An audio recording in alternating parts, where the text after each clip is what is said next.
ceux qui viennent attaquer, on sait tous, quand vous regardez la carte, Christelle, la zone la plus touchée au Niger, c'est la région de Tillabéri, avec 1200 morts depuis son arrivée au pouvoir. Et autre chiffre très important, depuis qu'il est arrivé au pouvoir, lui, le général Tiani, il y a eu 1700 victimes d'attaques djihadistes au Niger, civils et militaires.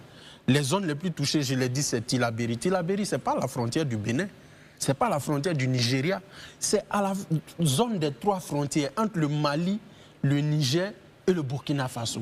C'est là que se trouve Tillabéri. Donc, si des frontières sont poreuses, c'est celle-là. Pourquoi ils n'accusent pas le Mali? Pourquoi ils n'accusent pas le Burkina Faso? C'est la Côte d'Ivoire qui est un pays à près de 3000 km de lui qui l'accuse. Le Bénin, la frontière est fermée. Donc si des gens traversent la frontière, c'est que côté nigérien, on avait preuve de flexibilité. Ou bien ils ont acheté les militaires qui sont à la frontière. C'est une question de raisonnement en fait. Et autre chose, comme je l'ai dit, la zone des 3 frontières, la base aérienne qui a été attaquée, la base 101, elle abritait un détachement des troupes coalisées de l'AES.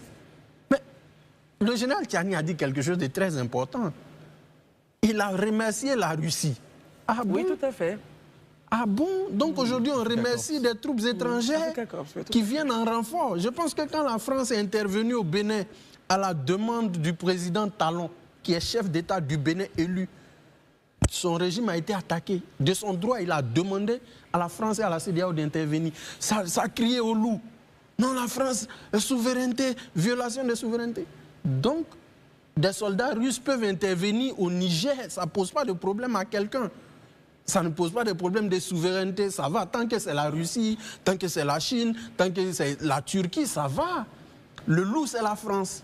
C'est ce narratif qu'on a servi, excusez-moi, aux rues. Je dis bien aux rues. Parce que quand vous allez à Ouagadougou, vous allez à Bamako, il y a des gens qui sont dans les carrefours, qui font des vidéos. C'est à ceux-là que le général Tiani s'adresse. Hein. Pourtant, le Niger, aujourd'hui, a besoin de tranquillité. Monsieur Gali a évoqué la question de l'uranium. Aujourd'hui, c'est des pertes colossales parce qu'ils n'arrivent pas à vendre. Et Orano a saisi la justice. Parce qu'il y a un contrat qui lie Orano à l'État du Niger. Donc personne, aucun État sérieux ne va acheter cet uranium au risque d'avoir un litige devant les tribunaux et de payer des dédommagements à Orano. 1000 tonnes étaient au port de Lomé. Les 1000 tonnes, le navire russe qui est venu récupérer les 1000 tonnes, il est retourné à son port en mer Noire. Aujourd'hui, les 1000 tonnes sont à la base aérienne 101 de Niamey. Le pipeline dont M. Gali a évoqué, il devait rapporter 500 millions de dollars par an à Niamey. Aujourd'hui, le pipeline est endommagé par des citoyens nigériens parce que c'est au Niger que les attaques ont eu lieu, ce n'est pas au Bénin. La frontière est fermée.